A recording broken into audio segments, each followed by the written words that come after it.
Lakers are now down 2-0 to the Thunder as they come back home Saturday for Game 3. And so many attributes, James and Fish, we talked a lot about them in the pregame show, make this OKC Thunder team a championship team. Tonight it was their depth. The bench scored 48 points. They hit 9 threes. The Lakers were up 69-64 with just over 8 minutes left in the third quarter, playing some really good basketball. Shai Gilgeous-Alexander goes to the bench with 4 fouls. OKC goes on a 29-11 run. The Lakers in that third quarter, just 7 field goals made, 8 turnovers. Mitchell, Wallace, McCain, Williams, all those guys making huge contributions. Hartenstein had a great game. The Lakers' fight was there, James. The battle was there, just not enough to steal this one on the road.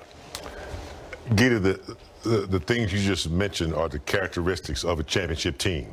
You know, they don't rely on any one player, even though they have mega stars on the team. They don't rely on them to win basketball games. They rely on them to, you know, support the win and help dominate in some cases. And if you look at what they were able to do with Shai in foul trouble, you know, Wallace, the guys you mentioned, McCain coming in, you know, Holmgren doing his thing, and Hartenstein at times with his little floaters, they just continued to play the game. So, and the Lakers just didn't have enough runs. Oklahoma had a lot of runs in their tank, and every time the Lakers seemed to make a push, Oklahoma was right there. We just couldn't knock down shots again. You know, the inability to, you know, make buckets, timely buckets when we needed to, just wasn't available tonight. And they, you know, they have guys that just plug in and get the job done, whereas our bench, you know, effort was there, but just can't compete with the bench of the Thunder. So a lot of positives to pull away. You know, you want to win your home games, but when you don't have home court advantage, you got to win one on the road. So things are still possible. You go away, you go home, try to get a game at home. Yeah, I mean, the outcomes are the outcomes. I mean, the number 1 team in the league, number 1 seed in the West, best defensive team in the league. They're supposed to protect their home court by the math. So it's not really the end of the world that they won 2 games at home. Mm-hmm. In a playoff series, it's like you're trying to find the right recipe to win one game that then allows you to start to feel like, okay, we have the right combination of things that will allow us to beat this team a second time. And then you build from there. And so there were more things tonight that were moving towards a better recipe that you can hopefully bring back to LA as you prepare for Game 3. But the biggest piece of it is eliminating the unforced errors. There were some possessions tonight where just careless, a bad decision with the basketball, not just because of Oklahoma City's defensive pressure, but just a poor decision with the basketball that also led to points given up off of those turnovers. And those are ones you just can't have. I mean, you're playing the champ.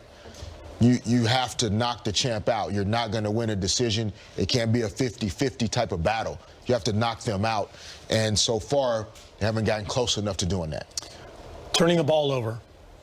We talked about this every single game in the Houston series. This was going to be key for this Laker team. 21 of those tonight, James, that led to 26 points for OKC. And as Fish mentioned, I think he put it perfectly, a lot of these were just ill-timed, for sure, but just bad decisions, right? And that's where Oklahoma City will suffocate you and separate even more. So all that fight that you had to get back in the game, cut it to 5, now it's back to 12. Yeah, and it happens quickly with Oklahoma because they can hit you from all different areas. Possession of the basketball is critical, particularly in a series with Oklahoma, because you have to take care of the basketball in order to, you know, at least make the defense work a little bit, Geeter. When you turn it over, things happen quickly, momentum changes, and then before you know it, you're down 5. Next thing you know, you're down 12 or 15. So possession of the basketball is huge. I know that the Lakers are trying to take advantage of situations, maybe try to get, you know, situations before the defense gets set.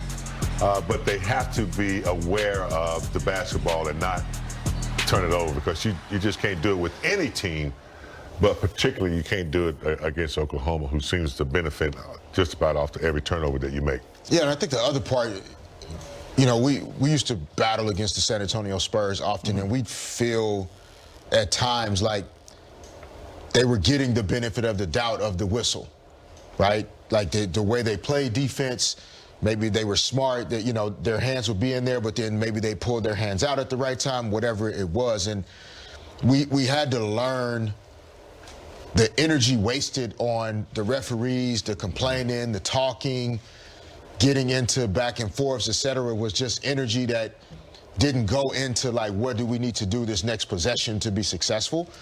And that's one thing that the Lakers, I think, can kind of put away coming into Game 3. Like, don't even say anything to an official.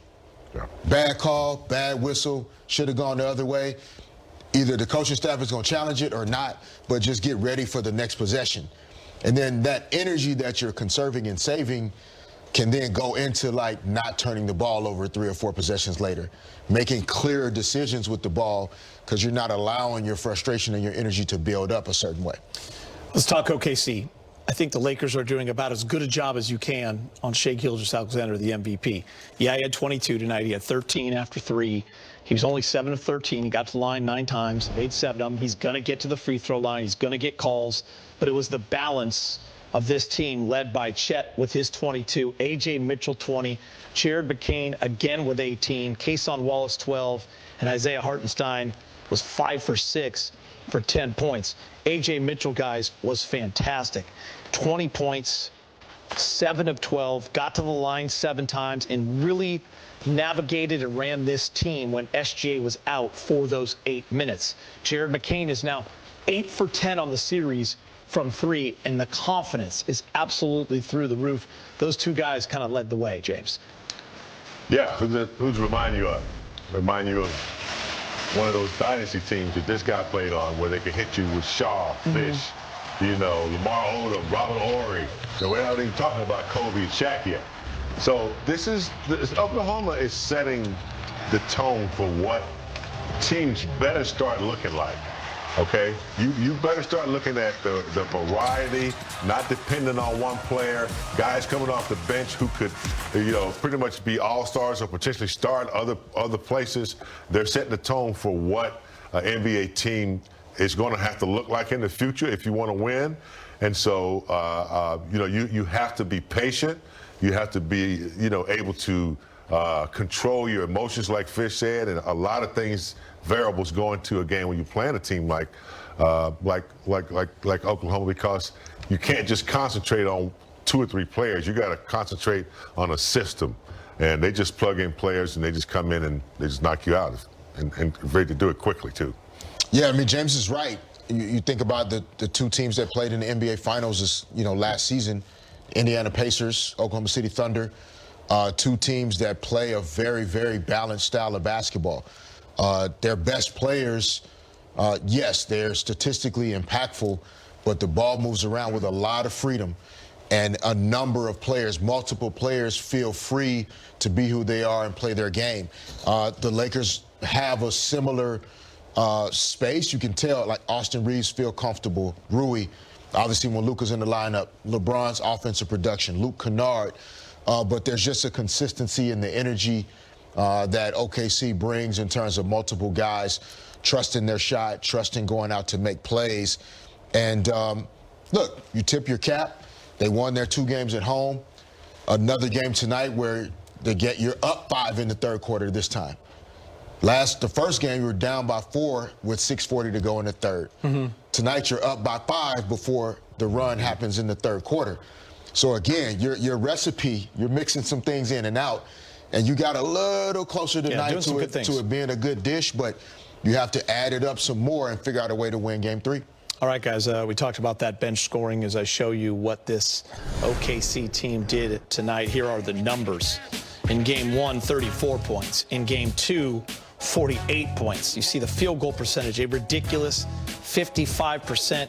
And look at the 3-point field goals. 8 for 17, 9 for 19, 17 for 36 in this series so far. That, my friends, is a huge Huge difference, James.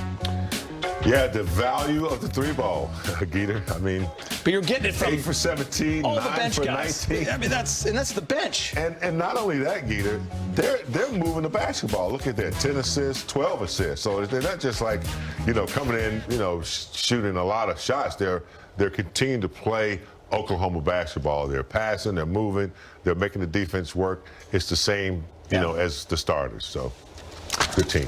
All right, guys, time to hear from Coach J.J. Redick, brought to you by your